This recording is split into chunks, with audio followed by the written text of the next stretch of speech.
Nilabuking na nga si General Torres sa mga kasalanang ginawa nito kay former President Rodrigo Duterte. Ito nga ay matapos malaman ng kinauukulan na peking warrant of arrest ang prinisinta nito sa Senate hearing.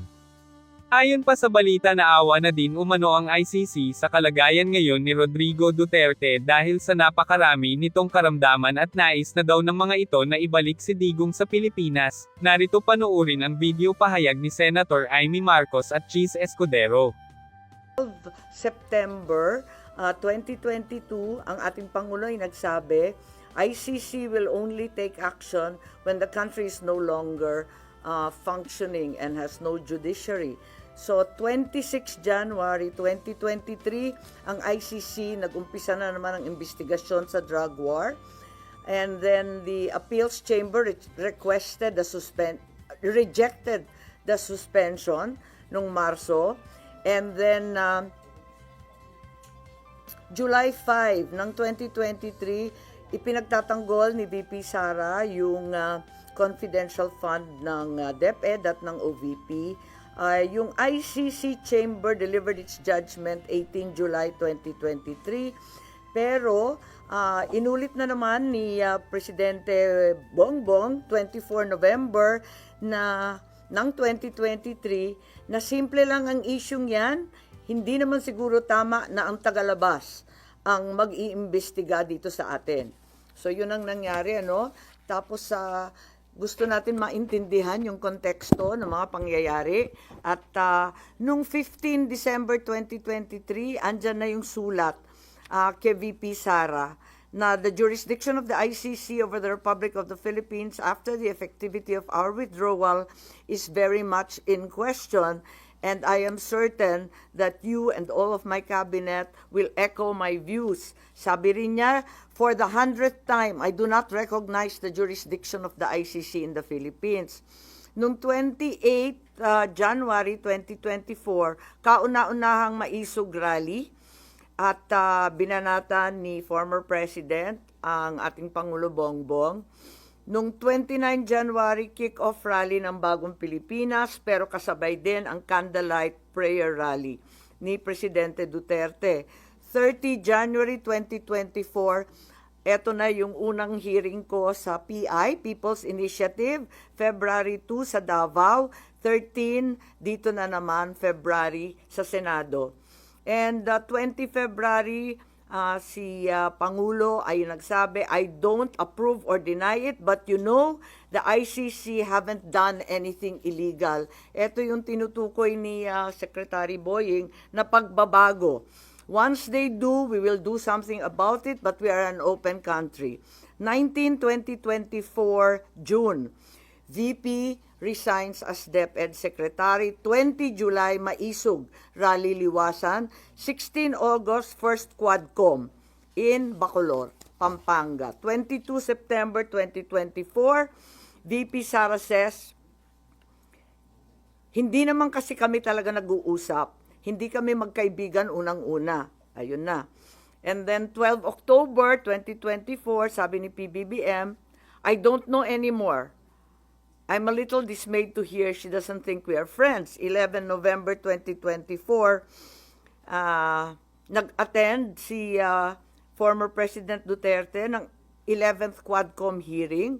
13 November 2024, E.S. Bersamin said local authorities would consider cooperating with the Interpol if the ICC seeks the intervention of the International Anti-Crime Body. 14 November 2024, nung nakaraang taon, ang sabi ng ating Pangulo, if that's the wish of Duterte, we will not block the ICC. We will not just cooperate. 28 November, first bicameral conference tungkol sa 2025 GAA. And the 2nd of December 2024, first formal impeachment case against VP Sara. 11 December, second bicam. 18 December, ang privilege speech ko at sumunod yung mga kaso. And 19 December, third impeachment complaint. 13 January 2025, itong taon na ito, INC Peace Rally in Manila. And 24 January, itong taon na to, Secretary of Justice Remulla said the Marcos administration will sit down with the ICC and discuss certain areas of cooperation in the latter's investigation. He also said cooperation with an international tribunal is permissible, noting that ICC representatives have already been going in and out of the country without us raising anything. So may admission po ron, and 28 January 2025, may mga declare the 2025 national budget unconstitutional. Nung 5 February nitong taong to, impeachment of VP Sara was approved in the House of Representatives. 10 February, the ICC prosecutor applied for an arrest warrant against former President Duterte. 22 February, People's Indignation Rally Mandaue, Cebu. 7 March, the warrant of arrest against former president was issued as secret by the ICC chamber. 10 March, 2 PNP memos regarding the deployment of personnel and augmentation of PNP personnel to PRO 11. 11 March, the warrant of arrest was reclassified as public this time by ICC. 3:04 a.m., the Philippine Center on Transnational Crimes received an ICC request for the arrest and extradition of former President Duterte. At 9:20, he arrived at NAIA Terminal 3 from Hong Kong and was arrested at the Jet Bridge by DOJ, Interpol, and PNP, with his Miranda rights postponed at his request. He then was taken to Villamor, where he was housed in Maharlika Hall with his family and some legal advisors. By 11 a.m., Malacanang confirmed his arrest, while his daughter Kitty live-streamed the event. By 11:03, Duterte was flown out of the country on a chartered flight to Dubai and Rotterdam, Netherlands, as President Marcos held a press briefing on the arrest. 12 March 2025, DOJ Prosecutor General Fadulion issued a certification, bago po to, nahanap lang namin to, that President Duterte was arrested on 12 March 2025, approximately 11:44 a.m. May problema ako sa datos nito kasi bakit 1 day later? The custodial state has determined to deliver Rodrigo Roa Duterte to the ICC in accordance with Article 59.4 of the Rome Statute. And in accordance with Article 59.7, the arrested individual shall be transported to The Hague and placed in the custody of the International Criminal Court. 13 March, during an interview with Pinky Webb, Interior Secretary John Vic Remulla revealed that Duterte's arrest was a group effort involving National Security Advisor Anyo, Defense Secretary Chodoro, the President, with Anyo playing a key intelligence role in monitoring Duterte's travel.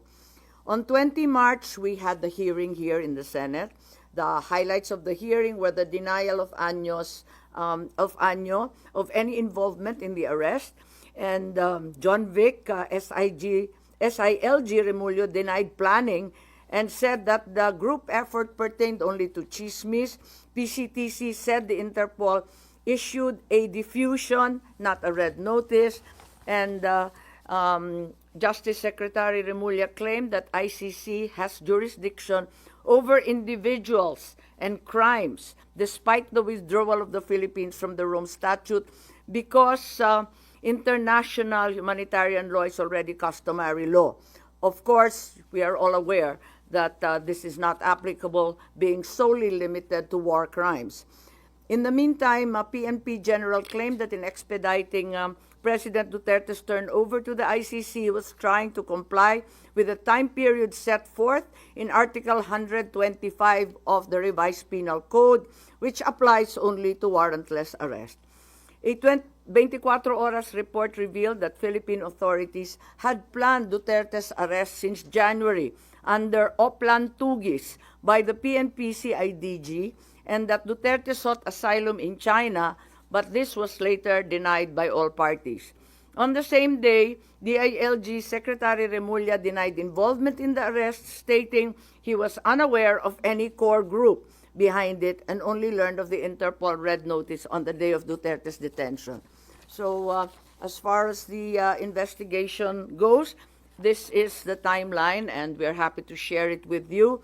In the meantime, I'd like to read the preliminary findings following last week's investigation and public hearing. Number one, the Philippines had no legal obligation to arrest former President Rodrigo Roa Duterte and turn him over to the International Criminal Court. What was received was only a diffusion notice, not verified or approved by the Interpol Secretariat. No verification by the Interpol whether the request complied with Article 3 of their Constitution, forbidding Interpol from undertaking any intervention or activities of a political, military, religious, or racial character. Under the terms of the diffusion notice, there was no obligation on the part of the Philippines to turn over former President Rodrigo Roa Duterte to the ICC, absent any request for extradition or request for surrender. Under Article 92 of the Rome Statute, a provisional arrest is followed by a request for surrender. There is also no indication that the ICC even requested for the surrender of former president after his provisional arrest. There is likewise no indication that the ICC requested extradition after the arrest. Finally, the argument of Secretary of Justice Remulla is deeply flawed, inasmuch as international humanitarian law, customary law, cannot apply. He is accused of crimes against humanity, not war crimes. IHL refers to war crimes. Procedural administrative matters such as court processes do not become part of customary international law. IHL is international customary law, but the jurisdiction of ICC cannot be considered customary under IHL. The second finding, the Philippine government decided to assist the ICC to arrest the former president. The administration already started preparations prior to March 11. The PNP mobilized units on March 10. The National Security Advisor Anyo was already tracking the former president's camp before the arrest. Even before the ICC prosecutor applied for a warrant of arrest, there was already statements by key executive officials that the administration will cooperate if the ICC courses the request through Interpol to arrest the former president. Finally, the claim of the Department of Interior and Local Government Secretary John Vic Remulla that the supposed group effort was only based on rumor is incredible. This attempt to cover up what was already aired on media and what had already come to pass was an indication of a comprehensive plan to arrest the former president already being in place even before the date indicated in the ICC warrant of March 11.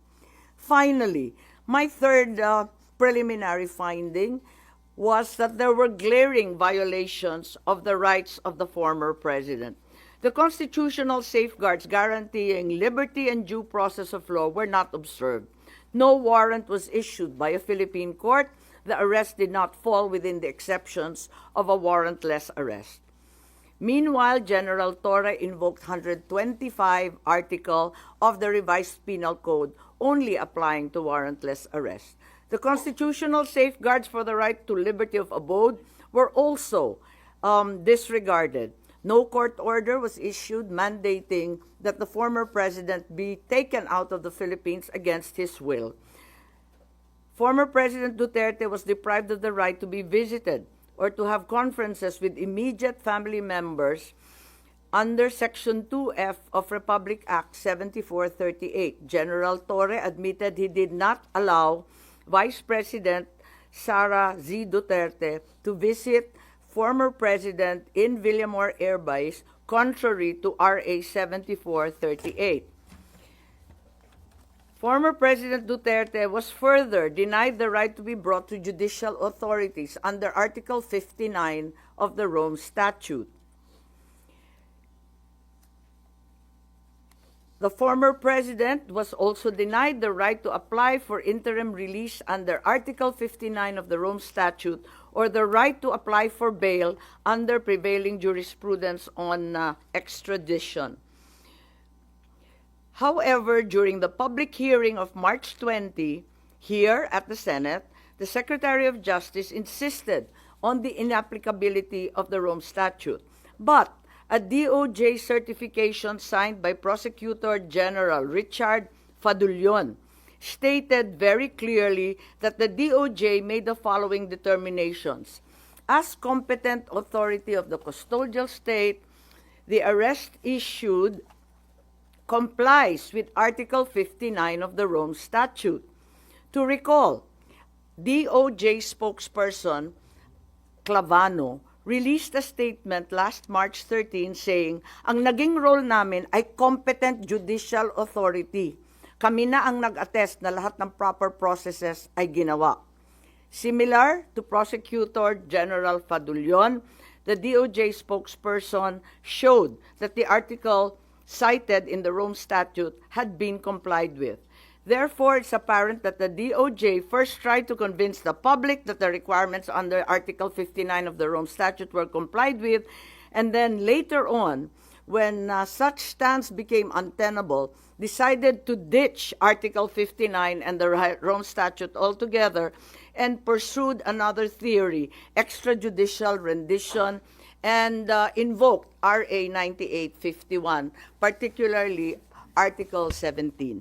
Yun lang po. So those are the three findings right now. As we speak, we are not certain if we will continue at magkakaroon pa ng ikalawang pagdinig pagkat yun nga, kinakailangan na meron tayong matitindi, magagaling at malaman ng mga testigo. So nagbubuo pa kami kung sakali at kung hindi, pag-aaralan na lamang natin ang nabunyag nung nakaraang linggo.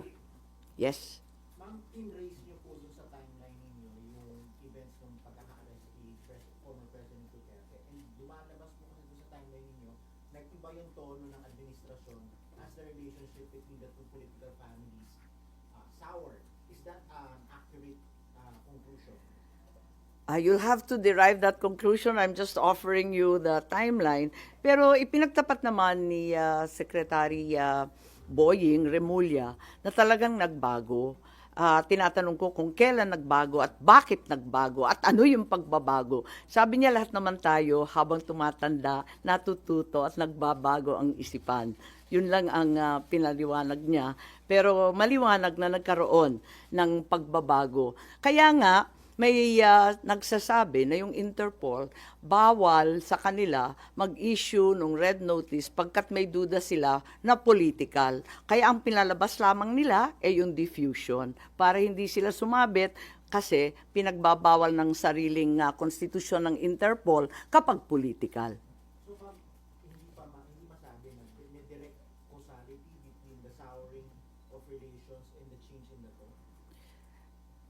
Paulit-ulit sinasabi ni Secretary Boying Remulla na may konteksto ang lahat. At sa palagay ko, maliwanag na may konteksto na talagang sumasabay sa alitan at pagwawalang tiwala ng dalawang panig. Itong mga pagbabago sa legal processes and our international stand, nagbago rin talaga. Ma'am, now that you finished or that you have your preliminary report, ano po yung nakikita yung legislation or are you planning a resolution for the Senate to take a certain stand? Ano po yung dulo nitong investigation? Well, ang dulo nito, maliwanagan tayo dito sa ICC. Yung iba nagsasabi na baka dapat ibalik na naman sa NBI at wag daw sa Philippine Center for Transnational Crime ang ugnayan sa Interpol. So may mga recommendations in policy, yun naman talaga ang ating pakay in aid of legislation. At alam din natin na hindi pa tapos to kasi may mga warrant pa na ilalabas. Alam natin na may 5 ng narinig tayo na laman nung ikalawang warrant na mula sa ICC. Kung tama ba ang proseso, or kung hindi tama ang proseso, hindi na dapat maulit. So, importante yon.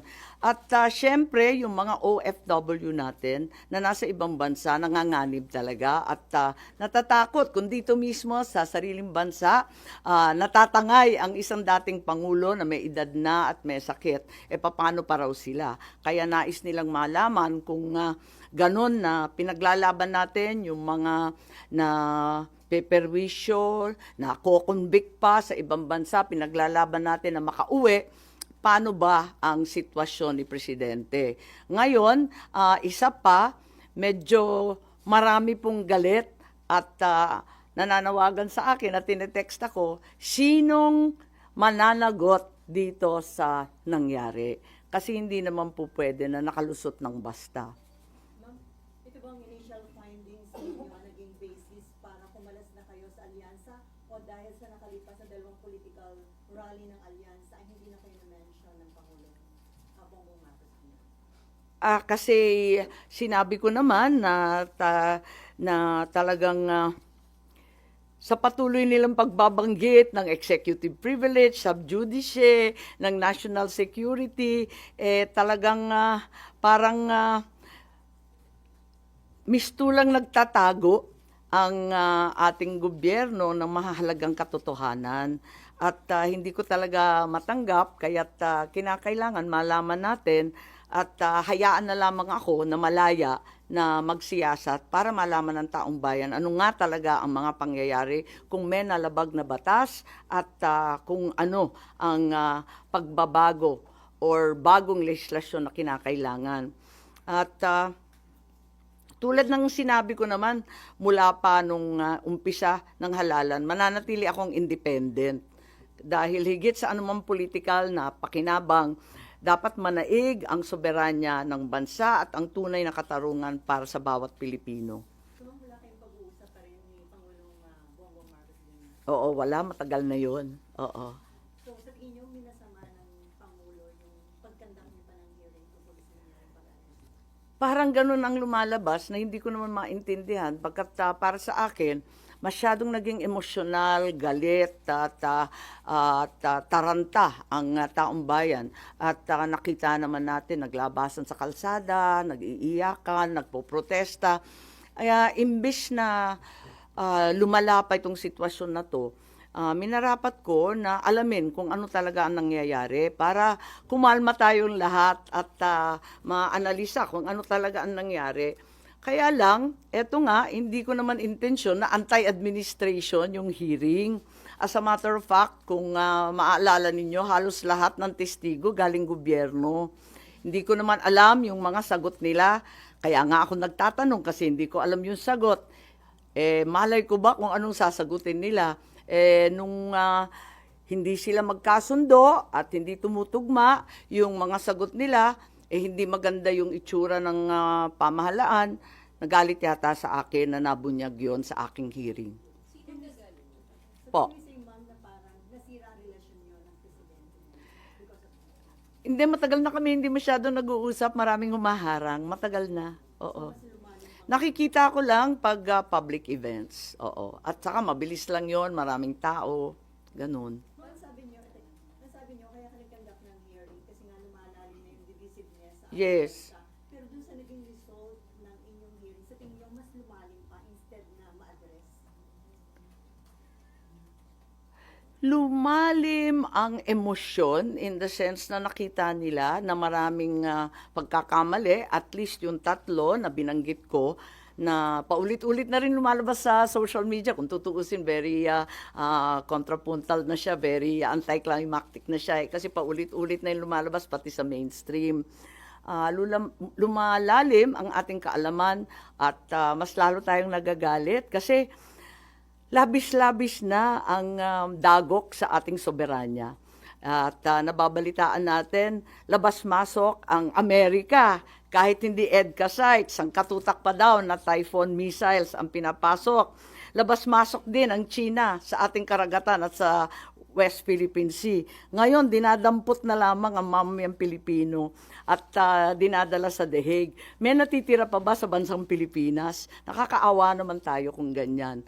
So, kung lumala, sa palagay ko, lumalim ang pag-uunawa ng taong bayan. I think yun ang kontribusyon.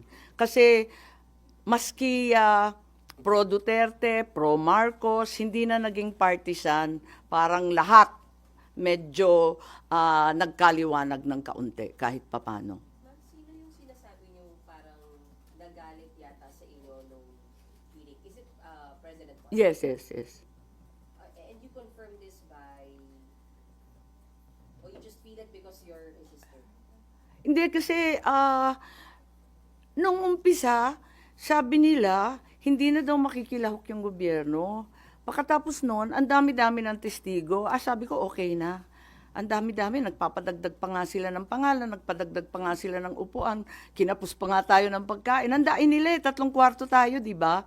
Tapos, akala ko, prepared na prepared. Sabi ko, ayos to. Nagulat naman ako nung nagalit na nga kasi nga siguro hindi nagkakasundo, yung mga sagot, hindi tumutugma. Hindi ko nakasalanan yun. Malay ko ba kung anong isasagot nila? Ngayon, paano nagalit? Kasi naalanganin na ako, hindi ako napunta. Gusto ko pa naman, over-prepared na nga ako pumunta doon sa Tacloban rally. Hindi ako pumunta. Tapos, mabuti na lang pala hindi ako pumunta at hindi na ako binanggit. Kaya ako nalaman.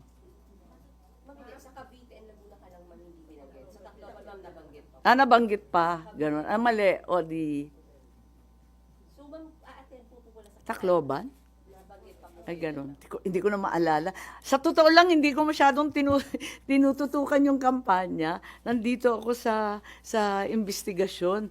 Parang naisang tabi na, nakatutok talaga ako dito para malaman kung ano pa. Ma'am, yung hindi pagbanggit ng Pangulo sa inyo last Mm. campaigns, Cavite, Laguna, you take it as mukhang masama loob sa inyo? Yeah, okay lang. Walang problema. Kasi nga sabi ko, nakatutok naman ako dito. Hindi naman na eleksyon, kampanya, politika ang pinaka-importante. Nangingibabaw sa akin itong mga dagok sa ating kalayaan, sa ating soberanya. Hindi ko kaya to Talagang ipaglalaban ko yan Yung pag hindi yung hindi binanggit, pagkatapos sabi 11 na lamang ang kanilang kandidato, wag na tayo magpahirapan ng katawan. Sabi ko, kakalas na muna ako kung nahihirapan kayo. Mas madali naman ganun, okay lang sa akin, walang problema. May offer bang PDP laban, ma'am, para i-adapt kayo? Ang sabi may nag-aampon, hindi ko masyadong pinapansin kinakarir namin to Naduling-duling na nga kami kagabi Just in case open kayo, ma'am, kung sakaling i-adapt kayo ng PDP laban. Alam niyo maganda naman yung libre, di ba? Yung malaya. So, mulat sa poll, sinabi ko, independent ako. Pero yun nga, doon sa lawag, syempre, yung anak ko nagmamaktol. Bakit hindi ako pupunta? Di pumunta ako, ganun. Tapos may mga kaibigan, pumupunta. Noon pa naman hindi naman ako present sa lahat ng lugar. Oo. Sa Carmen Davao, absent ako doon. Ayun. Tsaka sa Dumaguete yata, ewan ko, saan ko ba hindi masyadong pinuntahan. Pero wala nakikipag-usap right now sa inyo, ma'am, para mag-offer na. Wala naman. Siguro, nabunutan rin sila ng tinik na sabi ko, kakalas na lang ako para simple at klaro. Parang maliwanag na maliwanag. Magbalik ko lang po kay former President Duterte. Is it your conclusion as chairperson of the Foreign Relations Committee that what happened was extraordinary rendition? Hindi pa tayo maabot doon. Yung binasa ko 3 pa lang, preliminary finding pa lang to, na talagang walang obligasyon ang Pilipinas na i-aresto si dating Pangulo, na yung ating pamahalaan ang determinado na lumahok doon sa pag-aresto ni Presidente Duterte at ikatlo na nalabag ang ilang karapatan ni Presidente Duterte sa ilalim ng Saligang Batas ng Pilipinas. Ma'am, hindi totoong biglaan, pinagplanuhan siya. Yun ang inyong conclusion, pinagplanuhan. At tinitignan pa namin yung dates kung kailan nag-umpisa kasi walang kaliwanagan. At paiba-iba nga yung version. May lumabas ka na nagulat din ako yung March 12 lang, yung DOJ, kung bakit ganun. Tapos na ang lahat, tsaka lang pala natanggap ng DOJ. Ma'am, kasi yung claim ni Vice President Sara na ito was an extraordinary rendition. So, mali yung nakikita yung grounds for it to be considered as extraordinary. Wala pa kami dun eh. Inaalam pa lang natin kasi nga preliminary pa lang to. Tinitignan ko pa lang dahil ang taas pala ng interest di ko akalain na ganun kadaming manunood. Tanong ko lang po, ayaw niya bang manalo? Bakit niya makakala sa administration at this point? Oo nga, sabi nga suicide bomber nga daw ako eh. Palagi nilang pinagmamalaki yung kanilang machinery. So why do this now? Because it's more important to me. May bagay na mas mahalaga sa politika. May bagay na mas mahalaga kaysa sa kampanya at panalo. Anong ibig sabihin ng senador na walang bansa? May kahulugan ba yun? Pero hindi yung indication na mas matimbang ang mga Duterte kaysa Marcos. Palagay ko, lampas-lampas na to sa Duterte at Marcos. Ang pinag-uusapan na dito, yung soberanya ng ating bansa. Mabigat na to eh. Ibang usapan na to. Kung ano-ano nang dagok ang nangyayari. Eto nga, yung mga EDCA sites, yung mga Typhoon missiles, yung sangkatutak na banggaan, kuno, dyan sa West Philippine Sea. Ano lang matitira sa atin? Pati yung mamayan, dinadampot na lamang at naging probinsya na tayo ng dahig. Ma'am, sabi ni Senate President Escudero, hindi daw na-compromise yung sovereignty ng bansa dun sa pag-arrest at pag-surrender kay Digong sa ICC. Kasi sabi niya, under existing laws, yung daw mga akusado ng crimes against humanity ay pwede talaga ireklamo sa ICC. And then, Pilipino at hindi dayuhan yung nag-file ng kaso sa ICC. And then, wala pa rin daw kaso dito si Duterte. So, walang local court ang naagawan ng jurisdiction dun sa pag-surrender kay Duterte sa Wala rito si Senate President Cheese, hindi ako makikipagdebate na wala siya. Ba't naninindigan kayo na na-compromise yung sovereignty? Yes, very clearly. Sorry, sabi niyo, may mas mahalaga kaysa sa kampanya at panalo. So you're willing na matalo dahil sa pakikipaglaban niyo dito sa ICC arresting Pangulo? Hindi naman ako matatalo. May kandidato bang matatalo? Siyempre, lahat ng kandidato naniniwalang mananalo. Mas maraming Pilipinong nakikinig sa katotohanan kaysa sa kabulastugan. Kaya naninindigan ako na kinakailangan ipaglaban at tayuan. Ang mali ay mali, ang tama ay tama, ang batas ay dapat mangibabaw sa lahat. But you admit, ma'am, or do you feel na naapektuhan yung kandidatura niyo dahil sa Baliktad yata. Ramdam ko baliktad. Ano pong ramdam niyo? Kasi maraming tao na hindi naman masasabing pro-Duterte, hindi naman sasabihin na anti-Marcos, na nagalit sa pangyayari. And you feel that will help your candidacy, ma'am? Hindi ako nag-imbestiga para mangampanya, para sumikat. Labis-labis na nga yung sikat namin. Yung apelyido ko nakakasindak eh. So, ma'am, you will not make it part of your campaign messaging or magiging campaign issue niyo po itong arrest niyo? Hindi naman ako nag-imbestiga para magpasikat or ma-endorso or maging bahagi ng ibang partido. Nag-imbestiga ako para malaman kung ano talaga ang nangyari at kung talagang nasunod ang batas ng Pilipinas, kung talagang kaya natin tayuan ang ating soberanya at kalayaan. So, may nakikita na po ba kayo so far kung sino yung dapat managot and anong violation? Yun nga, ang tinatanong ng lahat, sino daw kakasuhan. At yun pa ang inaalam natin. Kaya nga, maraming nagsasabi, bitin, dapat magka-second hearing. Sabi ko, basta makaproduce tayo ng testigo. Kasi kung hindi naman malaman at makatotohanan, ano naman uusapan natin? Maraming lihim. Ang maliwanag, malabo. Yun talaga, napakaliwanag sa lahat na ito. Maraming kinukuble, maraming pinagtatakpan, maraming hindi totoo. At marami tayong dapat siyasatin. But sa ganong level, ma'am, ng usapin, paano po yun? Cabinet Secretary level po ba yung dapat managot? Ano po yun? Hindi ko alam. Tulad ninyo, alam ko lang ang rineport ko at sa ngayon, hindi pa maliwanag talaga. Ang daming loose ends, ang daming butas, ang daming malabo. Ano pa pong lalaman ng second hearing po? If you get witnesses, then what will... Well, unang-una, magkaliwanagan dun sa sinasabi na international law, hindi naman pangkaraniwang practice yan, hindi naman araw-araw na yan ang pinapractice ng abogado. Kinakailangan siguro yung ex-justice, yung mga framers ng konstitusyon, ang dating mga mambabatas, hindi ko alam, or else yung mga expert din sa international law. Pagkatapos nun, yung iba pa. Maraming nagsusulat di ba? Pero pag nabasa mo yung pahayagan, parang hindi naman sila neutral, parang lahat may panig. Iniiwasan natin yon hanggat kaya. Pagkatapos noon, yun nga, yung katulad ng sinabi ko kanina, yung mga OFW, gusto malaman kung talagang maipagtatanggol ba natin sila. Eto na nga, dito sa Pilipinas, paano pa daw sila nagkakayod at naghahanap buhay sa ibang bansa. Kayang-kaya silang kunin. At saka yung mga nakakulong, makakauwi pa daw sila. Paano ba?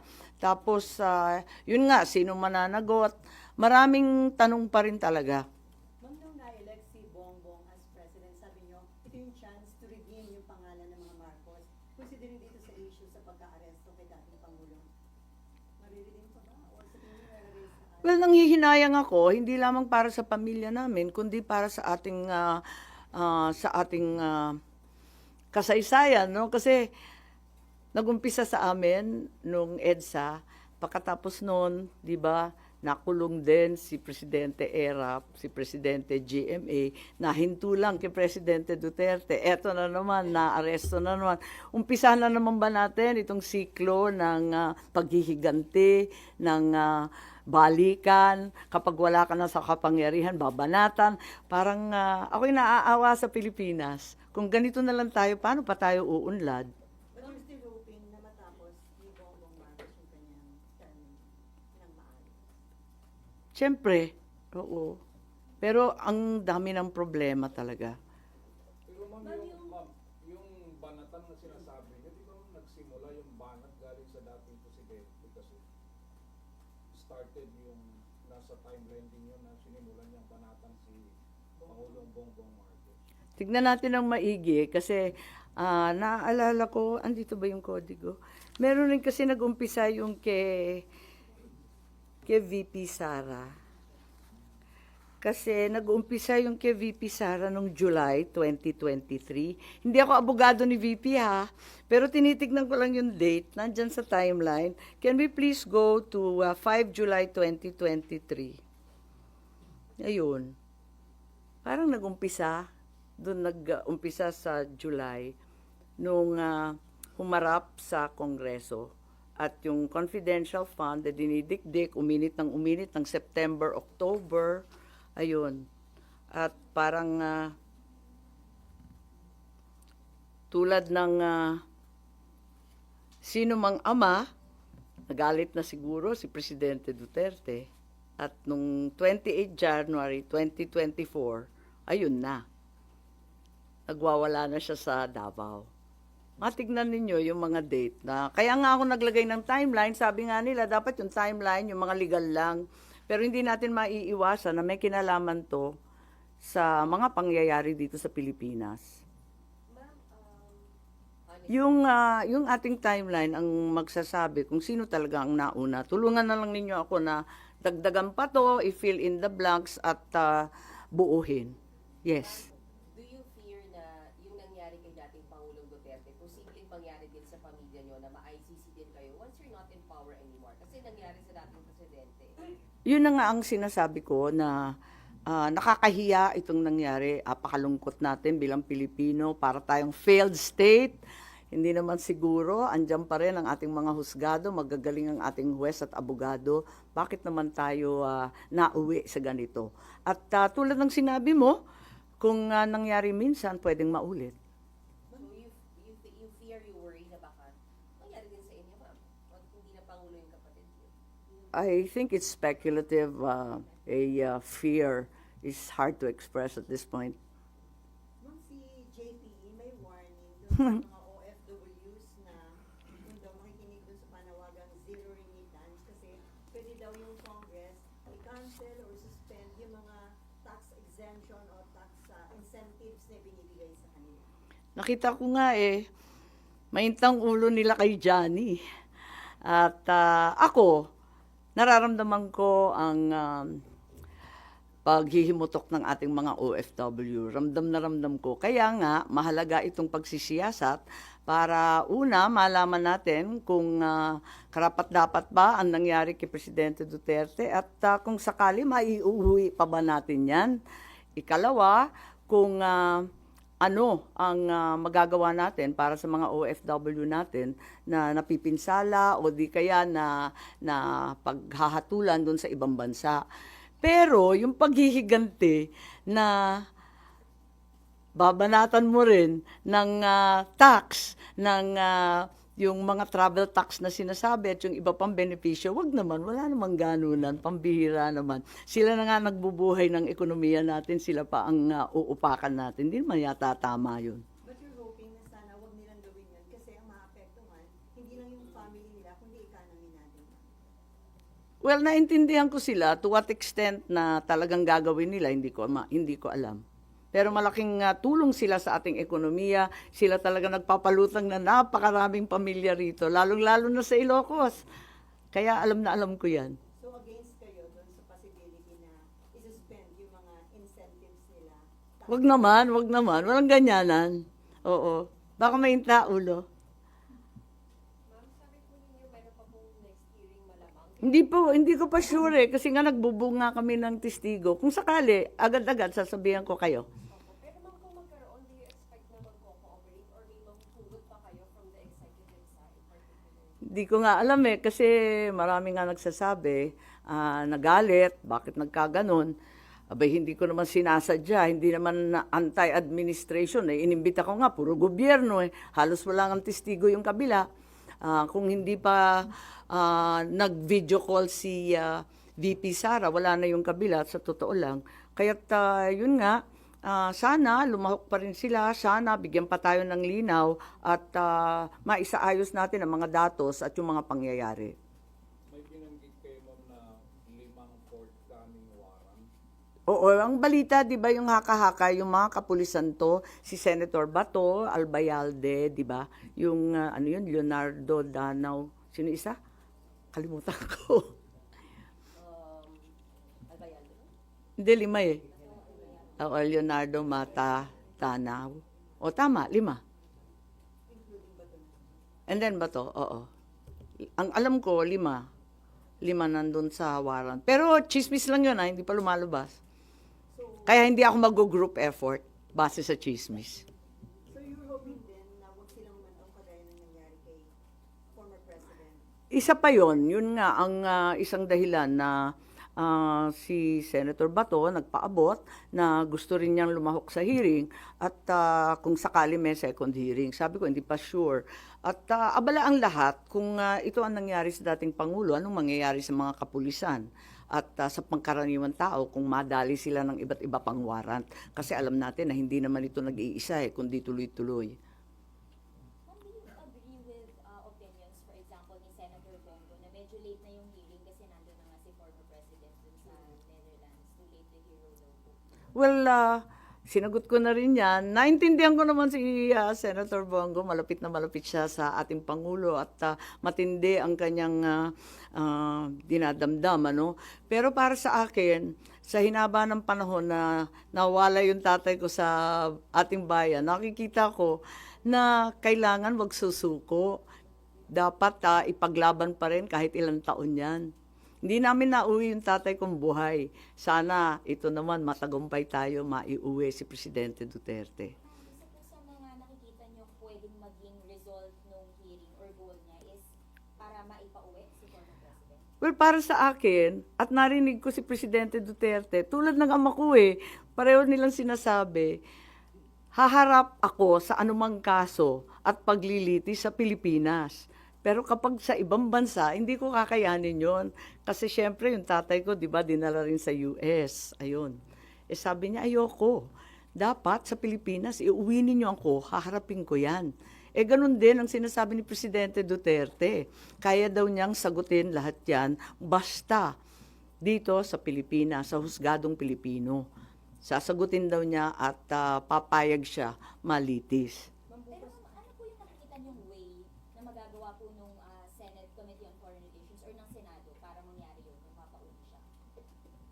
Hindi ako yung abogado niya eh. So, ang nagagawa lang ng Senado in aid of legislation, oversight, kung ginampanan ba ng lahat ng ahensya ang trabaho nila, lahat ng tungkulin ba, ang karapatan pang tao ba na ibigay, lahat yun. At kung kinakailangan, papaltan ba natin ang sistema ng ICC, Interpol, ng Philippine Transnational Crime, at saka nung RA 9851, yung extradition treaty na pagkaluma, sinulat pa ng tatay ko. Maraming batas kasi na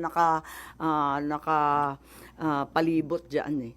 Ma'am, bukas na yung 80th birthday ni PRRD. Do you have any message sa dating Pangulo? Well, syempre, happy birthday. Matindi rin yung umabot sa 80 years old at sana makauwi na siya. At higit sa lahat, syempre, gusto kong pumunta sa The Hague. Kung papayagan ako, dadalhin ko yung cheque na 10,000 pesos. Kasi expanded centenarians, qualified na siya. 80 anyos na. From your own pocket? Hindi, biro lang. Wala lang. Kasi di ba ako nagpasa nung bill na yon, kaya nagbibiro ako, pwede na pala ito. No. Wala. Sabi naman ni Presidente Duterte, wag na kayo pupunta rito eh. Kung hindi rin nyo balak ako samahan sa loob ng selda, wag na. At hindi rin tayo magkikita.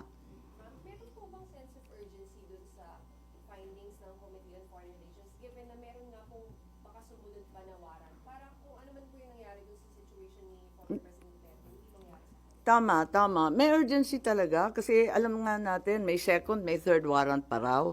Kaya kinakailangan mabunyag na lahat ng pagkakamali at wag na kailanman maulit. At kung kinakailangan paltan yung polisiya, yung batas, tignan na natin at magkasundo tayo para maiwas to. Ma'am, do you think yung ICC nagamit as a political tool against the enemies of the administration? Naku, mahirap pa mag-conclude ng ganon. Pero kayo na ang humatol. Pero yung mga cases, sir, na-i-file yun, during the time pa ni Duterte. Sorry? Yung mga sinauna, yung timeline nga, ang aga nag-umpisa, di ba? 2017, 2018, kulang pa nga yan. Hinaba-haba niyan eh. Kulang pa nga eh. Nag-umpisa tayo 2019 na, withdrawal from the ICC. Actually, mas maaga pa yan eh. Kasi, di ba, nag-umpisa sa preliminary investigations at yung pagbabala nila na pupunta sila rito. Ma'am, may chance ba na magkaayos kayo ng Pangulo? Lagi naman akong nandito, lagi naman akong manang, hindi naman ako nagbabago kailanman. At mula pa nung bata kami, parati naman siyang pinagbibili ng tatay ko na alalayan. Ang problema, hindi ko na magampanan. At maraming humaharang, hindi nakikinig, hindi ko alam. But you're saddened. You're saddened. Of course, it's not the ideal situation at all. Hindi ka ma- Tanungin ko lang, bali ang stand nyo is independent na kayo, hindi naman kayo opposition. Hindi naman siguro. Independent lang, mahirap pumanig eh. Nung umpisa pa lamang ng eleksyon, no, nung October pa lang, sinabi ko na mag-independent ako. May partido ako kasi NP ako, pero ayokong pumanig sa isang grupo laban sa kabilang grupo. May masamang pakiramdam ako siguro nung October pa na mauuwi ito sa bardagulan. Hindi ko maalam na mauuwi sa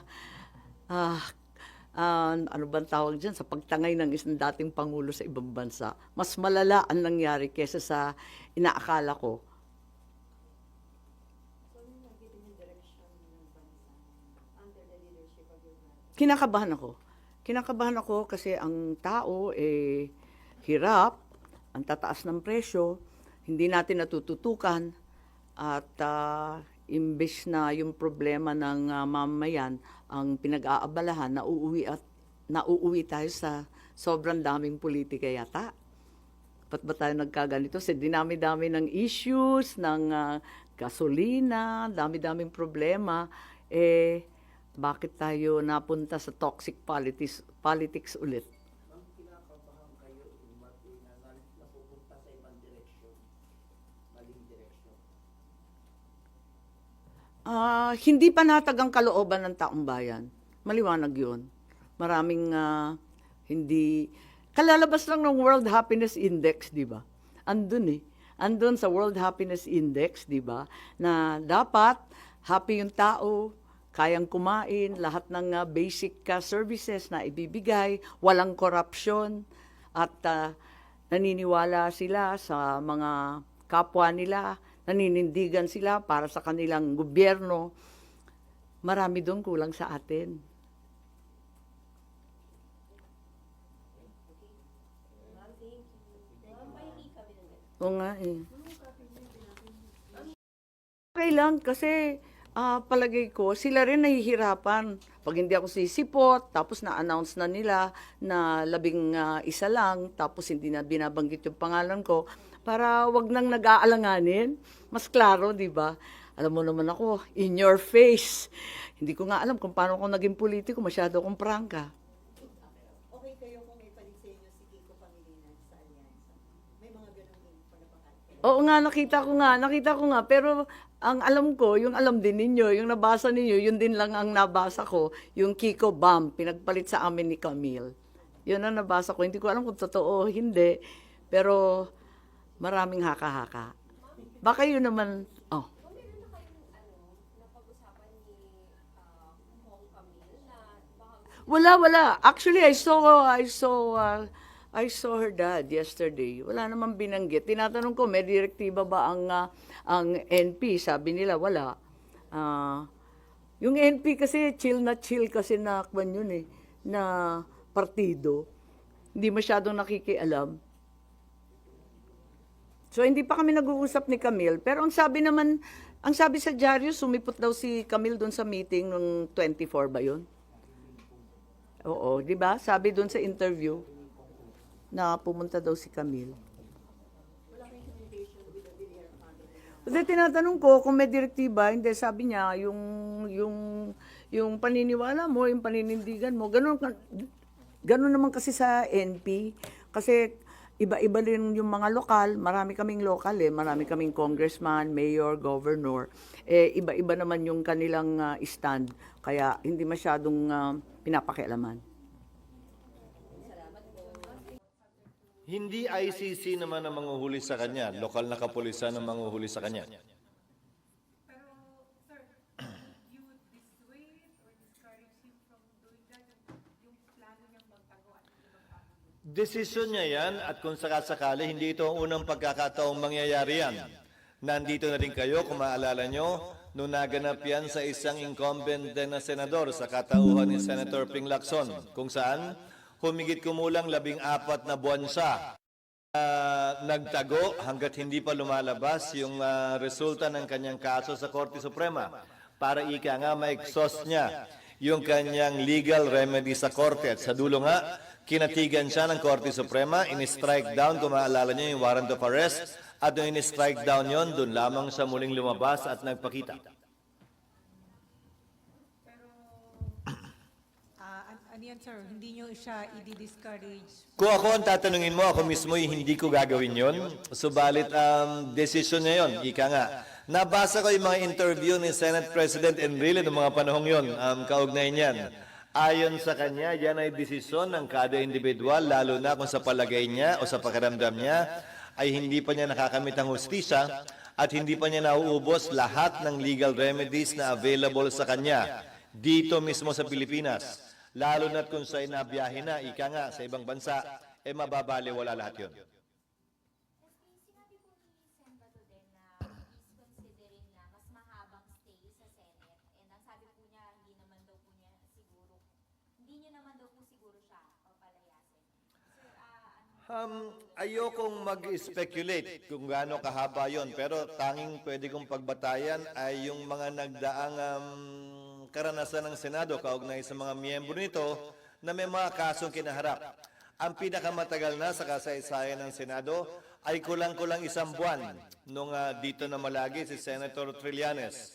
Ang pinakamatagal din namang pagtatago, ika nga, ng isang senador ay si Senator Lacson na tumagal naman, hindi sa Senado, sa labas, na nagtagal din naman ng, kung aking naalalang tama, ay 14 na buwan na siya'y nagtago sa ibang bansa. At kung gusto niyong humingi ng detalye, si Senator Padilla na lang yung tanungin mo dahil siya yung gumanap yata ng Senator Lacson nung ginawa ng pelikula yung kaganapang yon. Hindi siya, sir, ituturing na parang reflective sa Senate as an institution Hindi naman, dahil iba't ibang sitwasyon at bago noon, hindi pa nangyari yan. Pagkatapos noon, hindi pa naman din nangyayari yan. Tayo'y nag-engage lamang sa speculation sa ngayon. Sir, despite yung pronouncements po ni Senator Bato na yun nga, meron siyang kinokonsider na magtago, hindi naman po i-refuse ng Senate yung pagsisik niya ng record. Hindi para sa akin na hulaan kung ano ang kanyang gagawin kasi dahil pabago-bago din yung kanyang posisyon habang dumadaloy ang araw. Marahil pag kami nagkausap, kung yan ay nangyari na talaga, doon ko na lamang at doon na lamang natin haharapin yan. Hindi lamang bilang Senate President, bilang isang institusyon din na kinabibilangan niya. Imbes na maghulaan tayo kung anong gagawin niya at kung anong mangyayari. Antabayanan na lamang natin kung talagang magaganap yon o hindi. Pero yung stand ng Senate, sir, hanggang lumabas lang yung desisyon ng SC dun sa petition niya. Yun yung mga naging karanasan ng Senado sa nagdaang panahon. Ika nga, kinausap na yung mga miyembro nung na-exhaust na nila yung kanilang legal remedies na wala nang pwede o inaantay pa kaugnay niyan kung kaya't marapat ay harapin na. Yan yung mga ginawa ng Senado noon at wala akong nakikitang ding dahilan na hindi rin yan ang gagawin ng Senado kung sakasakali. Dahil yun ang naging tradisyon, practice at kagawian, ika nga, ng Senado.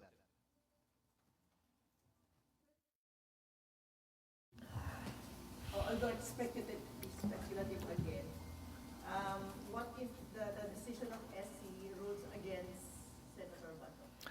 Again, that is speculative. At kung lumabas, wala pa namang kasong inihain si Senator Bato kaugnay sa aktual na warrant na iiso laban sa kanya. So ayoko mag-speculate pa tungkol doon. Yung inihain niyang kaso sa ngalan niya at ni Pangulong Duterte, pero mas akma yun sa kaso at nangyari kay Pangulong Duterte at hindi ko sakasakali sa kanya pa yon. Hindi pa muli matapos niyang i-anunsyo yung bago niyang posibleng gawin. Hindi pa muli. Last week may hinuling vlogger sa Cebu who admitted to posting yung mga tweet or disinformation against President Marcos. Tapos kahapon din may paalala si Enrile regarding sa paggamit ng social media, mga social media influencers. And now we have may debate na rin tungkol dun sa kailangan magpasa ng batas regarding fake news. Wala akong nalalamang pending na measure sa Senado kaugnay sa bagay na yan at tinalakay na sa plenaryo. Kung meron man ay nasa komite pa lamang yan. Iisa ang magiging giya namin. Maliwanag at klaro ang nakasaad sa Saligang Batas, Article 3, Section 4. No law shall be passed abridging the freedom of speech, of expression, or of the press. Nor shall anyone be... ang kaugnayan ng bagay na ito, hindi dapat magpasa ng batas ng Kongreso na tataliwas dito. So ang magandang timbangan o susi at tulay sa anumang batas na ipapasa kaugnay ng fake news, hindi dapat ito tumawid dun sa paglalapastangan sa karapatan ng ating mga kababayan na malayang makapagsalita kaugnay sa kanilang nararamdaman at nasa isip. Totoo man yun o hindi. Dahil pakiramdam at opinion yun eh. Iba yung nagsasaad ka ng pawang kasinungalingan at pinapasa mo bilang katotohanan. Magkaiba yun. How do you balance that constitutional rights dun sa alarming spread ng mga misinformation and disinformation sa social media? Yung mga intentional talaga. Well, truthfulness will always be the test. Again, hindi unlimited ang kapangyarihan ng isang taong magsalita, pero hindi rin tayo dapat gumawa ng anumang bagay na magko-constitute ng tinatawag nating prior restraint o isang bagay na maaaring magbigay ng takot para pumigil sa ating mga kababayan na ilahad kung anong nasa sa isip at nasa sa puso nila. Ibahin din natin marahil yung purveyors of fake news talaga. Ano bang ibig sabihin ng news? Balita. Pinapasa mo bilang katotohanan. Tingnan mo na lamang ang iba't ibang bahagi ng pahayagan. Hindi ba merong news, yung headline? Merong opinion, editorial? Kaugnay ng opinion at editorial, walang tama at walang maling opinion. Opinion mo yun eh, karapatan mong sabihin kung ano yung opinion at nasa sa isip mo. At hindi mo naman sinasabing ito ang totoo, ito ang opinion ko. Malaya at malawak ang kalayaan ni naman magsaad ng kanyang opinion. Pero ang sino mang nagsasabi bilang katotohanan ng isang bagay, Yun siguro ang pwedeng tingnan at pag-aralan na pwedeng malimitahan. Hindi yung pagsasaad ng nasa isip at nasa puso ng ating mga kababayan bilang opinion lamang nila. Should the government control the use of social media through legislation? Sinubukan na yan ng ibang bansa at nahirapan sila. Para sa akin, alam nyo, sino mang mahilig sa social media, sino mang mahilig sa iba't ibang social media platforms ay naging biktima na rin ng fake news. Sa lahat ng tao, pinakamapanuri ang mahilig sa social media at mag-social media. At hindi rin naman siguro gano'n na rin kadali para sila'y madala o mabola ng anumang kasinungalingang makikita nila sa iba't ibang social media platforms dahil mapanuri na sa paniniwala ko ang isip at kaisipan ng sambayan ng Pilipino kaugnay sa fake news o klarong mga pagkakamali o maling mga balita kaugnay sa mga nangyayari sa ating mga opisyal o mga individual na kaibigan natin o kakilala. Sir, your thoughts po dun sa naging hearing last week on former President Duterte's arrest? Ano kaugnay nun? Yung parang assessment, sir, napanood niyo po, nag-monitor po ba kayo? Bahagya, oo. Can you ask a specific question? Ito na lang, sir, can you confirm po na yung palas ay nag-request po sa inyo, nag-invoke po ng executive privilege in a letter to you and Senator Marcos? Sumulat sa akin, sumulat din kay chairperson ng komite, Senator Amy Marcos, na ipinukol ni Senator Marcos. Kung maalala nyo, ito ay bugso na naging desisyon ng Korte Suprema noong mga nagdaang panahon kaugnay sa EO 464 na pinasa ni dating Pangulong Arroyo. Tutol ako na iakyat sa Korte Suprema yan dahil ayoko mabigyan sana ng pagkakataon ng Korte Suprema na magbaba ng masamang desisyon. Pero pinagpilit yan ng mga kasamahan ko noon at ang resulta nga, kinatigan ng Korte Suprema at naging parte ng batas natin na legal ang executive privilege kaugnay sa anumang pagdinig ng Senado man o ng Kamara. Pero ang posisyon ko kaugnay ng executive privilege, hindi ito pwedeng gamitin bilang isang blanket privilege. Ito'y pwedeng i-invoke lamang kapag ang tanong will tend to involve or include executive privilege. Hindi yan rason para hindi dumalo o mag-attend ng pagdinig. If I remember correctly, the Executive Secretary in behalf of the President. Sir, kinausap niyo po si Senator Marcos regarding that letter? Hindi na, inalam ko na lamang sa pamamagitan ng kanyang legislative chief of staff kung natanggap na nga ba niya yung liham na yon. At natanggap nga niya, kaya nga nung in-invoke ni Secretary Boying Remulla yon, ay hindi naman nilabanan o nakipagdebate pa si Senator Marcos kaugnay nung pag-invoke na yon.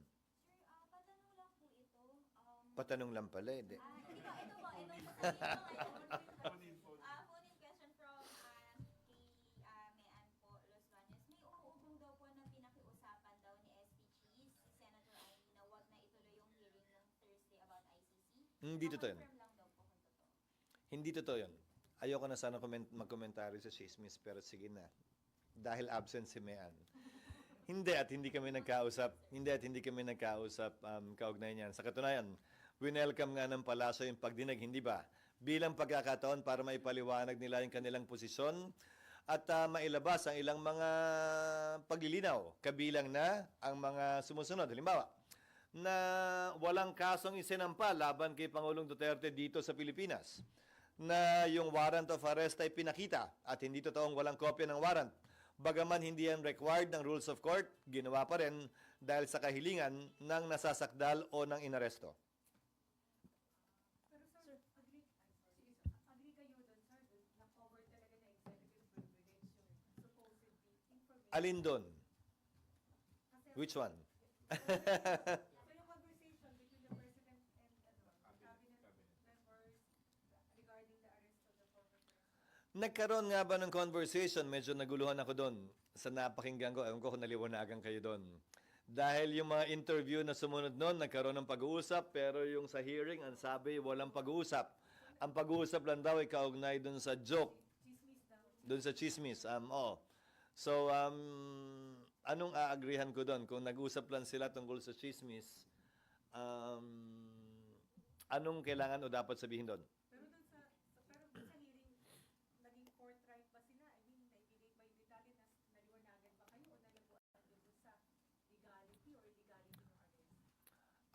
Pinresenta yung warrant, merong warrant of arrest. Ang posisyon ng pamahalaan ay bagaman yung bansa ay hindi covered, yung mga individual na may warrant of arrest ay covered. Bagaman hindi tayo bahagi ng ICC, sumunod tayo sa hiniling ng Interpol at gaya ng sinabi ko kanina, at wala daw kasong isinampa dito. Tulad ng binanggit ko sa inyo nung una. Iba siguro ang sitwasyon kung may kaso dito, dinidinig ng husgado sa Pilipinas, tapos dinala natin sa ibang bansa yung akusado dito para husgahan siya ng dayuhan at hindi ng kapwa natin Pilipino. Pero walang kasong pending dito eh. By contrast, tingnan mo naman yung kaso ni Congressman Teves. Andito yung kaso.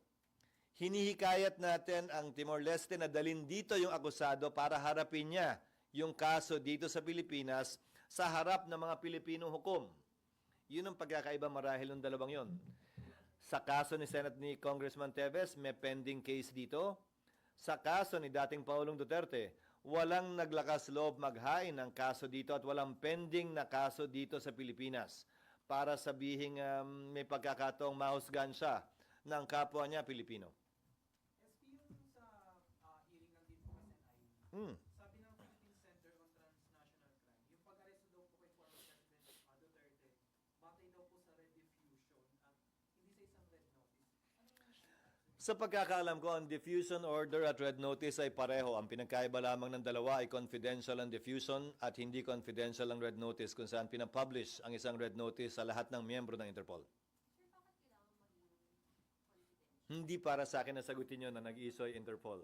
Sinasabi ko lang yung pagkakaalam kong pagkakaiba nung dalawang yon. Opo. Sir, Ang epekto'y pareho sa pagkakaunawa at intindi ko. Pero yung isa ay confidential, yung isa ay nilalagay nila sa internet, sa website nila. opo. Sir, yung, di ba, bago mag-hearing si Senator Amy, medyo appropriate with term, apprehensive ka that it might fuel further the already tense situation. After the hearing po, yung bang inaalala natin nangyari or mas naging effective? Hindi ako apprehensive. Ang sinabi ko kung naalala ko ay sana magdulot ito ng paglilinaw sa issue at hindi magdumagdag pa sa hidwaang nagaganap at sa init at tensyon dito sa ating bansa. Sa pananaw at palagay ko naman ay hindi nakadagdag dahil nga may mga paglilinaw na ibigay ang magkabilang panig kaugnay sa bagay na ito at nakapagsalita. Yung mga ahensya na inimbitahan ni Senator Marcos na may buong laya.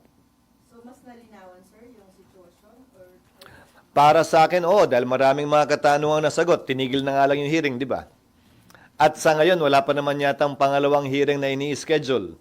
So tila naging sapat yung unang pagdinig at wala namang matinding pangailangan para sa isa pang pagdinig kaagad-agad. Sir, sabi po ni Sen. Amy, she plans to hold another hearing. Parang ang kailangan lang daw po makahanap ng mga international law experts which nahihirapan na po manage ng resources. Nasa sa kanya yun. May buong laya si Senator Marcos magpatawag ng isa pang hearing at kumuha din ng resource person. Ang problema mo ay may kaso na kasing pending. So, siyempre, anumang resource person na kunin mo, abogado, international law expert na kunin mo, meron ng posisyon na kakatigan, pabor man o kontra sa naganap o nangyari. SP, yun lang sa executive privilege na yun. So, how was it, worded, sir? I mean, paano siya hingi yung, o in-impart sa inyo yung request for executive privilege? They simply cited the Supreme Court decision that held executive privilege to be validly invoked by the executive branch. But again, the position I took was not as a reason for them not to attend, and they all attended, and I thank them for attending, but to be invoked whenever a question is asked that would tend to divulge any conversations with the President himself. And that was exactly what happened in the hearing. So, pwedeng i-share niyo yung letter? Pati yung reply. Hindi ako nag-reply. Hindi naman kailangan i-reply dahil natanggap ko yung sulat that same morning. Parang FYI lang. Pwedeng i-share, Parang FYI lang naman yun. Kasi nasa Supreme Court decision naman yun eh. pwede niyo kami bigyan ng comment. Tatanungin ko, baka pwede ba yun? Pwede sir, yung public document. Parang hindi naman yun. Wala. May nakalagay po na hihingi daw po sila ng mga set of questions Hinihiling yon kaugnay ng question hour. Pero hindi naman kasi ito question hour. Ito ay investigation, inquiry in aid of legislation. Hinihiling lamang in advance ang mga questions sa mga kalihim kapag ka question hour ang involved. At yan ay nakalagay sa aming rules, yan ang nakalagay sa saligang batas din.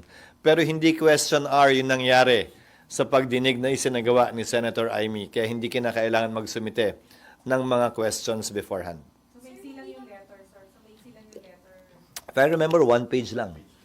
Sir, hindi naman strange or first time lang nangyari na merong ganitong letter from the palace? Hindi. Nandito na ako sa Senado nung sinulat ni dating Pangulong Arroyo ang EO 464 na nag-apply sa lahat. Mas malala pa nga yun. Yun ang ginamit nilang dahilan para hindi magpunta sa anumang pagdinig ng Senado ang mga miyembro ng kanyang gabinete. Ito ay invocation lamang kung sakasakaling kinakailangan. At sang-ayon ako sa ganong klaseng invocation ng executive privilege. Ulitin ko, hindi ito dahilan para hindi magpunta at dumalo. Ito'y karapatan na binibigay sa kanilang tumangging sumagot kapag ka pwede nilang ma-invoke ang executive privilege sa isang katanungang maaaring magbigay ng detalye ng pag-uusap ng miyembro ng gabinete at ng Pangulo. Sir, ano po yung nakikita nung pwedeng ma-achieve nung hearing on ICC in terms of ano po ba, laws? Hindi ko alam. Na kay Senator Amy Marcos siguro yan. Para makapagpalabas ng panukalang batas kaugnay niyan. Pero kung ang tatanungin mo si Senator Go, tila sa pananaw niya ay tama ba yung pagkakaintindi ko? Too late the hero. Yung pagdinig. So, magkakaiba ng pananaw ang tingin ng ilang mga miyembro ng Senado dyan. Pero para sa akin, hindi ko pagdududahan na posibleng at hindi malayo sa katotohanan may panukalang batas na lumabas mula sa pagdinig na ito. Lalo na, meron tayong sariling international humanitarian law na pinasa dito sa Senado noong 2009. No, ako ang chairman ng Committee on Justice and Human Rights. Yes, RG. Ang problema kasi dito sa invocation nila ng EO 464 or na executive privilege, some days before, merong isang cabinet secretary who gave what appears to be a tell-all interview. And then ngayon, nung hearing, ginamit yung EO 464 para hindi na mag-elaborate doon sa interview na yon. Kasi nga, pina-follow up nung hearing kung ano man yung napag-usapan dun sa interview na yon. So parang, isn't that nagmumukhang parang may tinatago sila? Ika nga nung kanyang kapatid na hindi mo pinangalanan. May karapatan ng isang tao magbago ang isip at may kalayaan ng bawat isang magbago ang isip at marahil nagbago ang isip nila kaugnay sa paglalahad ng dagdag pang impormasyon. At may mga katanungan din ngang hindi na rin nasundan. Dahil sa kabila ng paglalahad na yun, halimbawa, na itinanggi ng isang cabinet member na ilang upuan lang ang pagitan, ay hindi na natanong din kung alin ba talaga ang totoo. So na dapat lesson learned dito ng cabinet members. Kasi ganyan pag-usap po muna ang pag-usap. Lagi na pag-conversation ng presidente. Hindi para sa akin na pagsabihan sila, pero nung nagsimula ako sa politika o sa larangan ng serbisyo publiko noong 1998, hindi naman sa may tinatago, pero palaging less talk, less mistake. And then sir, si Vice President sabi doon sa virtual appearance niya sa hearing, pinuna niya yung kawalan daw ng action at AFP when his father was being arrested. What do you make of that? At saka, how do you look at Secretary Teodoro's response? Sabi niya, support sila sa PNP. Alam mo, hindi ko rin maintindihan yung concern na yun ng ating Vice President. Maliban sa, ito'y patuloy sa pagpapatuloy ng tila mensahe na common sa kanila na umaapila palagi sa sandatahang lakas sa anumang level, anumang issue, anumang kaganapan. Dahil hindi ko rin maunawaan kung ano yung apila niyang sinasabi kaugnay nun na yung Presidential Security Command daw ay under ng AFP. Pero anong gusto niyang palabasin? Magbabangayan ang sundalo at ang pulis? Klaro, law enforcement operation yon na nag-assist lamang ang AFP. At hindi pwedeng palaga naman na lumaban ang AFP sa kapulisan kaugnay sa law enforcement operation. Bakit ba natin pilit na pinag-aaway yung dalawa? Ulitin ko, marahil bahagi lamang ito sa constant na apela ng kanilang panig kaugnay sa Armed Forces of the Philippines. Nakampihan marahil sila o magkaroon ng posisyon o paninindigan sa ilan sa mga issue na involved sila. Tsaka sir, pinoint out din na yung Villamor Air Base where the president was arrested ay military facility. Parang, wait, Well, ulitin ko, tila pilit nilang dinadamay ang sandatahang lakas sa iba't ibang issue na hindi naman dapat talaga at wala namang issue. Dahil facility man yan ng police, facility man yan ng sundalo, facility man yan ng executive branch o ng kongreso, ang law enforcement operation ay law enforcement operation pa rin. so, yun nga parang gusto nilang sumali ang AFP. So, pero kayo sir, saan ba dapat tumayo ang AFP sa sitwasyon? Hindi dapat mangampi ang AFP kanino man. Dapat tumayo sila sa likod ng chain of command at ng saligang batas sa ilalim ng commander-in-chief natin. At hindi para sa kanilang maglaro ng politika at pumabor sa isang kulay o kabilang kulay man. At sana, tigilan na rin yan ng magkabilang panig kaugnay sa panunuyo sa ating sandatahang lakas dahil hindi natin ginugusto, hindi natin gusto na sila'y manghimasok kada na lamang may hindi pagkakaunawaan ang mga politiko sa ating bansa. Hindi nila trabahong maging referee sa anumang issue political sa ating bansa. Sir, meron information po na nung after the arrest of the president, dumami yung fake news na especially yung mga negative against the administration. Do you have the same observation and what can you say about it? Normal siguro dahil siyempre maraming nalungkot, maraming nagalit, maraming nainis, nakapanalig, kakampi ng pamilya Duterte. Rason para maglabas sila ng kanilang hinanaing at sama ng loob. Pero hindi pa rin lisensya yun para sa akin na gumawa ng mga imbentong kwentong pinapasa nila bilang katotohanan. Ulitin ko, hiwalayin natin ang opinyon sa pagpepedel, pagpapalabas na impormasyon na sinasabi nilang totoong balita o totoong nangyari. Sir, mga more than 10 days after the arrest, parang humupa na ba yung mga tawag doon, yung mga maiinit na pinupost sa media as compared doon at ngayon?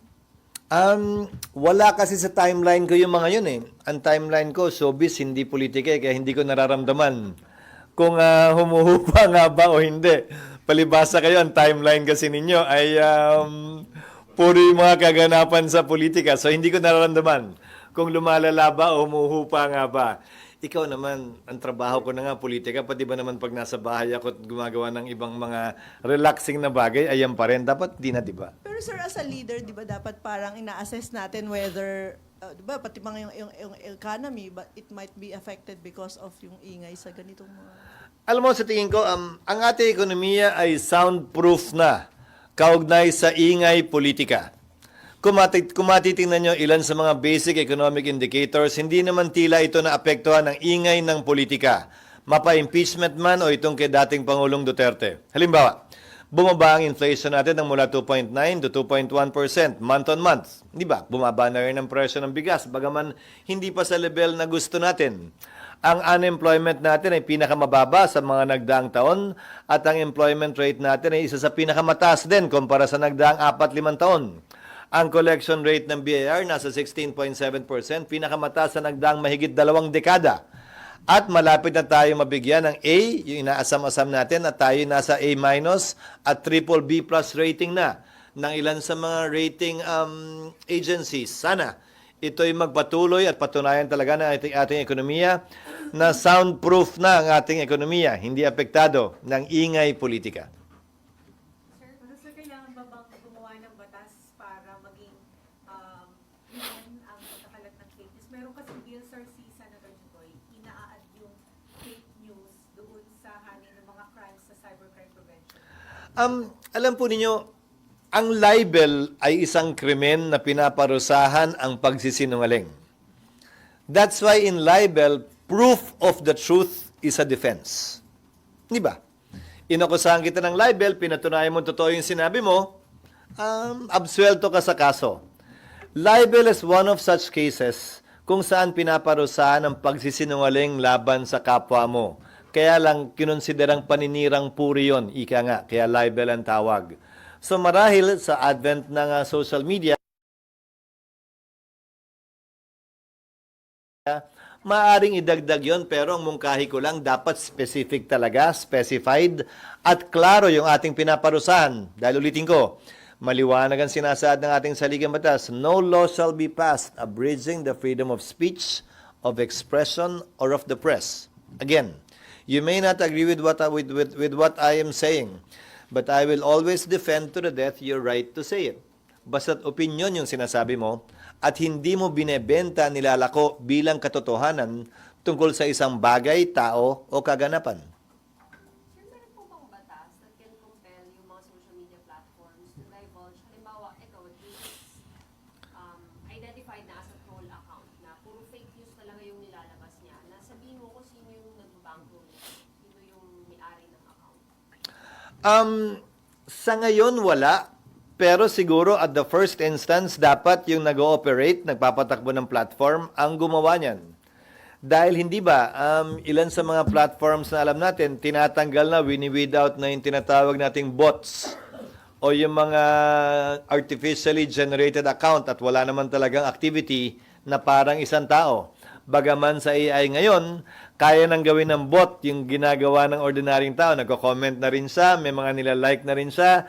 So, habulan ng teknolohiya yan sa magkabilang platform. But at the end of the day, that is why we are also adjusting sa social media, hindi ba? Hindi lamang simpleng like ang binibilang. Binibilang yung engagement kasi yun ang totoong tao. Hindi yung bilang lang ng like, na baka naman bot na yun at hindi naman totoong tao talaga. I think technology will sooner or later catch up with developments in this regard. Para sa gayon, totoong tao na palagi makikita natin sa social media, hindi tulad ngayon. Kaya di ba maraming mga apps just to test if you're human or not? Di ba, bago ka makapasok, bago ka makalaro, bago ka i-recognize. Unti-unti naman ang ginagawa yon. Unti-unti na humahabol tayo, pero hindi pa nakakahabol. Sir, di ba alarming yung ginagawa ng NBI and other law enforcement units na hinahanap, pinaaresto yung mga nagpapakalat ng fake news against President Marcos and the administration, pero hindi yung mga similarly na mga manipulated social media posts against the Duterte camp o iba pang politiko? Depende kasi kung sino nagrereklamo. Again, the NBI can do things motu proprio, but it also usually acts based on complaints. Kadalasan na nagrereklamo, hindi ba, ay yung mga paninira laban sa pamahalan. At yung mga naninira sa pamahalan na ginagantihan ng paninira, nananahimik at hindi naman nagrereklamo na. So kung may nagreklamo sa kabilang banda, dapat with equal fervor, imbestigahan din ng NBI yan. With one caution sa NBI, hindi ito dapat at bilang judge, bilang huwes, ang ating dating huwes, ang ating NBI director, alam at nalalaman niya ang limitasyon na tinatawag nating prior restraint. Ano man ang ginagawa niya sa law enforcement side, should not and should never cross the line and constitute prior restraint. Kung saan, mangangamba na mismo ang ordinaryong Pilipino na magsalita at magbigay ng opinyon at hindi na lang magbibigay ng opinyon dahil sa takot na dinudulot ng kanilang ginagawa. Buwang paniniwala ko naintindihan yan ng ating NBI Director bilang miyembro ng Philippine Bar at bilang dating huwes. Sabi pa ako. Mm. Ito yung juicy. Recently may mga blind items sa mga senador. Bothered ba kayo dun? Hindi kasama yan sa type. Pero kasi di ba, how do you look at that? Pwede ba itong, well, it may or may not be true, pero hindi ba to parang attack din sa Senate? Hindi. Para sa akin, ilang beses nang nangyari sa akin din yan nung panahon na congressman ako, kahit nung governor ako, kahit nung nagsisimula pala akong congressman noong 1998. Bahagi yan marahil ng init sa politika na kinabibilangan na rin namin. At hindi para sa akin na seryosohin yan o gawan pa ng hakbang kaugnay ng mga lumalabas na chismis, nakakasira man o nakakaganda sa parte at panig ng Senado. At hindi naman ito tinutukoy ang trabaho ng mga miyembro ng Senado. Kung hindi di umano, personal na buhay, di umano uli ng ilang miyembro. Sir, pa-specify yung Ano? pa-specify yung Ano yung chismis? Wala man akong nagre-react. Hindi porke cheese ang pangalan ko, tatanungin niyo na ako tungkol sa chismis. At hindi porke cheese ang pangalan ko, chismoso na ako.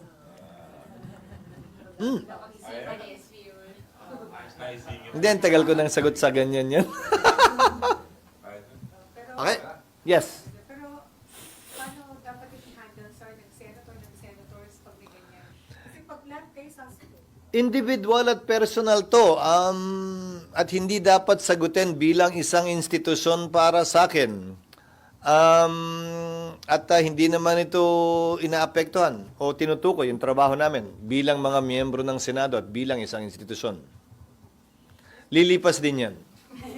Yes, ma'am. Sir, what's your standing sa PUV modernization program? Kasi meron po din transport strike ngayon yung My position has not changed hanggat hindi pa napeperpekto na isasaayos ng pamahalaan yung sistema, lalo na yung aspeto ng financing. Kaugnay sa PUV modernization, hindi ito dapat i-require muna sa lahat dahil hindi nila kakayanin. Yung taas at laki ng presyo ng modernong jeep, kahit na malinis pa yan, sa oras na ito. Dapat kasi sana inuuna yung financing para kayanin hindi lamang ng tsuper, hindi lamang ng operator, pero lalo na ng mananakay. Pero sir, di ba every year pinaglalaanan din ng pondo sa Congress yung PUV modernization? Tapos parang ang tagal-tagal na. Every year pinaglalaanan ng pondo, pero sa kabuuan, kung tama ang pagkakaalala ko, 14 na bilyon pa lamang sa kabuuan ang nailalaan. Ang kailangan para mabigyan ng subsidiya na 400,000, kung tama din ang pagkakaalala ko, ang kada jeep operator at super ay 42 billion pesos.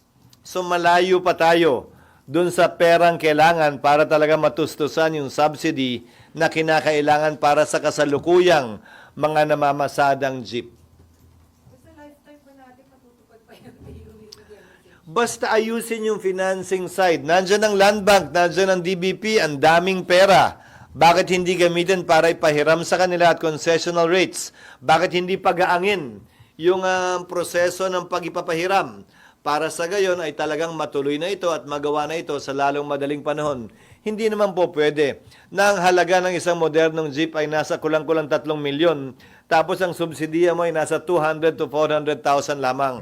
Saan naman kukunin ng operator o ng tsuper yung pambayad nun? Lalo na, hindi naman sila pinapayagan ng LTFRB magtaas ng pamasahe, depende sa laki ng babayaran nila dun sa modernong jeep.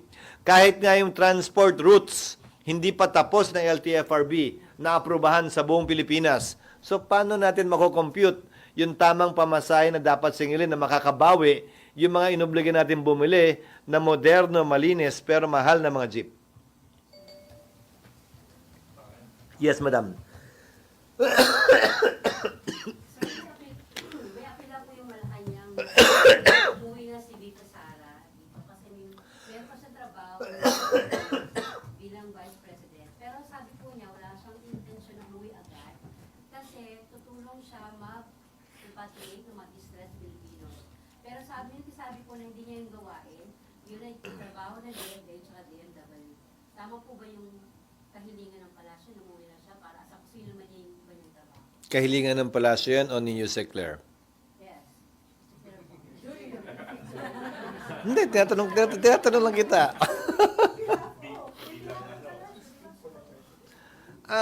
Hindi ko alam. Dahil hindi ko pa naman narinig ang Pangulo magsalita kaugnay sa bagay na yan. Hindi na miyembro ng gabinete si VP Sara, so ang kanyang trabahong ginagampanan ay bilang ikalawang Pangulo. Hindi bilang miyembro ng gabinete ni Pangulong Marcos. At kung tatanungin mo ako kung anong trabaho ng isang ikalawang Pangulo, na walang hinahawakang cabinet portfolio, hindi ko rin kayang sagutin. Dahil sang-ayon sa ating sistema, ang pangunahing trabaho ng ikalawang Pangulo ay magsumikap, mag-aral, at maging handa kung sakasakaling may mangyayari sa Pangulo. Pero walang nakasaad na mga bagay na specific na kailangan gawin ang ikalawang Pangulo. Maliban na nga lang kung meron siyang cabinet position na hindi niya pwedeng iwanan at dapat gampanan. Pwede ba yun sa parang duplication of duty? Alin? Duplication of Anong ibig sabihin mong duplication of duties? Yung sinasabi mo kasi, Bibigyan kita ng halimbawa. In parliamentary governments in different countries, ang trabaho ng oposisyon ay magtayo ng shadow government. Meron silang hindi man secretary, expert on labor, hindi man secretary, expert in interior, local government, in defense, in the economy, para kung sakasakaling magkapalitan sa kanilang parliament, handa sila to govern. So, ganun din marahil tayo dito.